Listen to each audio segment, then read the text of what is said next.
Hi, my name's Andrew and I read faces. Today I wanted to read the face of Catherine O'Hara, the Canadian comedy legend who unfortunately passed away a few days ago. So a lot of the news outlets are talking about how she's a quiet, humble Canadian, but what you might not know from a face reading perspective is that she's tougher than you might think. So yes, she was artistic, which you can see from the nose swooping like this. She also had a high imagination, which you can see from the nose pointing up, but there are a couple other features that are very important.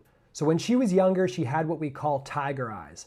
People with these eyes are very focused, very opportunistic, and will really go after what they want. You see these eyes on military strategists. You also see these eyes on people that work in downtown Manhattan who can be pretty opportunistic when it comes to their work. Now, these features are very important on Catherine O'Hara because she was a female coming up in the entertainment industry in the 70s, so she really needed to go after what she wanted. I also wanted to point to this line on the side of her cheek. This comes from somebody who can tell somebody off if they need to, somebody who can be a bit tough. Now, once again, there's no good or bad in facial features, but obviously she's a female in the 70s and sometimes she would have to speak her mind. She also had a challenge line, which you could see in this later photo, and this comes from someone who is always up for the challenge in a mental capacity.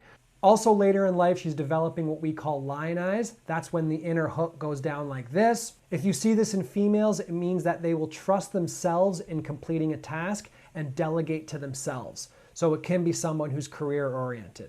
So yes, Catherine O'Hara was artistic, high imagination, intelligent, but she was also tougher than meets the eye, and she needed to be, and it's also what made her a Canadian comedy legend. Comment below or send me a DM if you have any questions.